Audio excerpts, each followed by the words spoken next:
On this episode of China Uncensored, China's shocking military secret. Hi, welcome to China Uncensored. I'm your host, Chris Chappell. Big news coming out recently, and it's upset a lot of people. Great Britain is breaking apart from the European Union. No, it's more upsetting than that. A shambolic performance by the national team. 2-1 loss to Iceland last night will go down as the worst moment in England's football history. Well, that's not what I was thinking either. Yes, China is killing millions of innocent meditators for their organs, which is what a lot of people might call genocide. This comes after this incredibly detailed 680-page report revealed that hundreds of thousands, possibly more than 1 million innocent people in China have been murdered for their organs.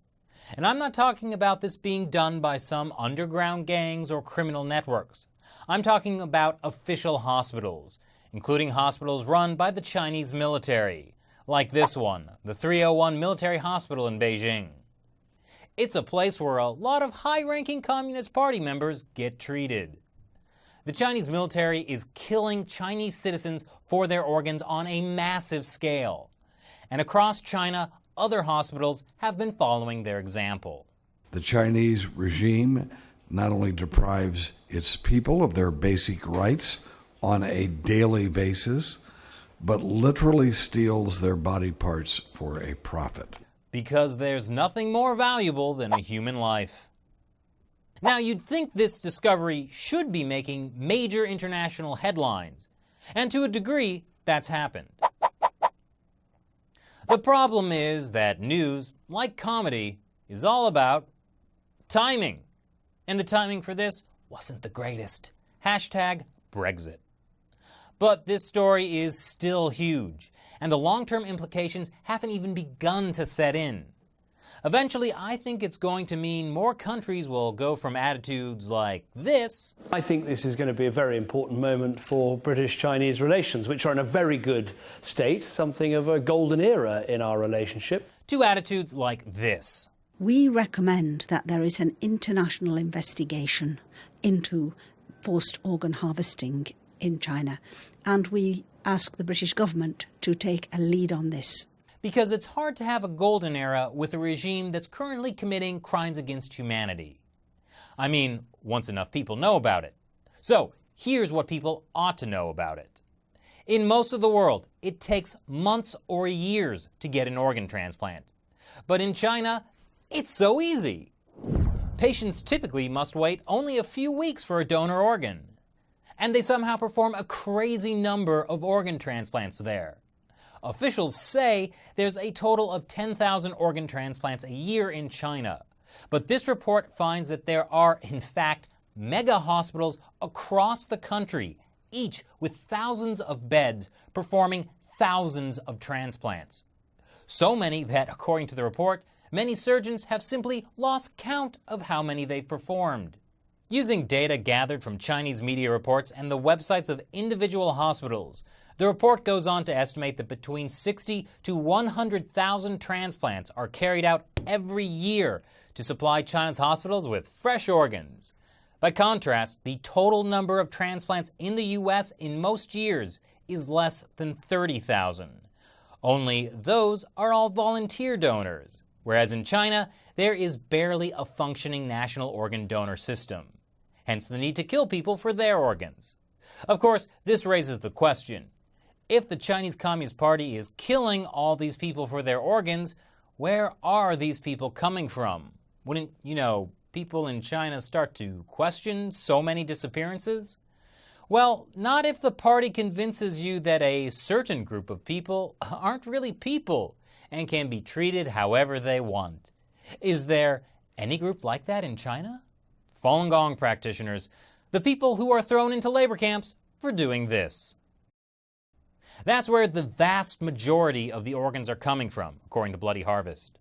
The report also says that other organ donors include Tibetans, Uyghurs, and House Christians. Note that one of the report's authors is David Kilgour, who's Canada's former Secretary of State for Asia Pacific.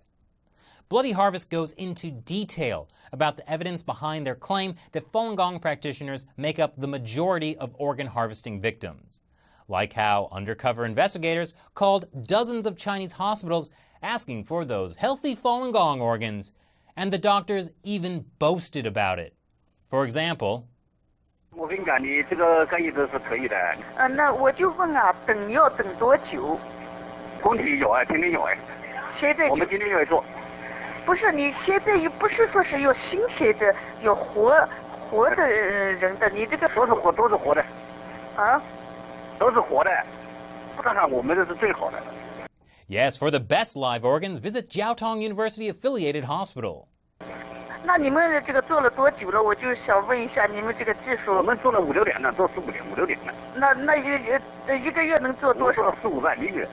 多少？4、500啊？对。Now, the day after the Bloody Harvest report was released, a reporter in Beijing asked Chinese Foreign Ministry spokeswoman Hua Chunying about it. Unsurprisingly, her response was that such stories about forced organ harvesting in China are imaginary and baseless. They don't have any factual foundation. Which I can only assume means she didn't read the 680-page report, the last 230 pages of which are all filled with all of their references because, man, there's a lot of facts. But China's foreign ministry had a better solution than addressing the facts. It simply removed the reporter's question and her answer from that day's official press conference transcript. Now no one will know. Now, although the update to the Bloody Harvest report just came out a couple of weeks ago, this story has been out for much longer. The first press conference about it was 10 years ago. And here's someone you may know reporting on it in 2011, back when people still watched news on television. An investigation has raised the issue that some Chinese organs may have been taken from prisoners of conscience. But like Leonardo DiCaprio, the organ harvesting story has taken a long time to finally get the recognition it deserves. In fact, the U.S. House of Representatives passed a resolution on June 13th this year condemning China's wide-scale murder of Falun Gong practitioners for their organs.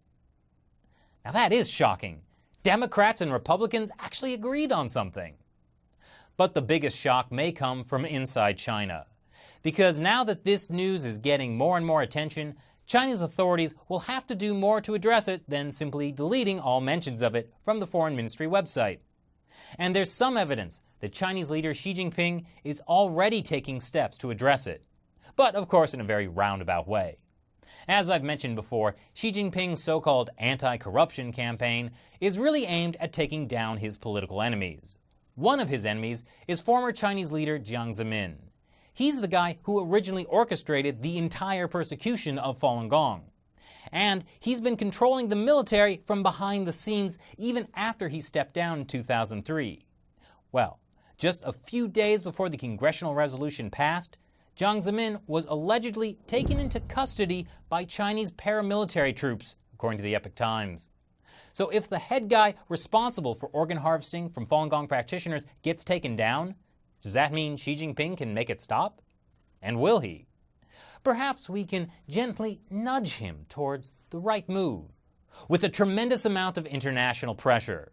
One thing you can do is sign this petition calling for the UN to push China to stop killing people for their organs. The link is down below. And like I said, more people need to know about this. So share this video with at least 3 people you know. And then they can share it with 3 people, who can share it with 3 people. And pretty soon the whole world will see this video. That's how YouTube works, right? Thanks for watching this episode of China Uncensored. If you want to see the full Bloody Harvest report, the link is down below. Once again, I'm Chris Chappell. See you next time. So, what is Falun Gong? Why, just the gravest threat facing China. Look at them there, standing still, or here, sitting still. Can't someone do something about this menace?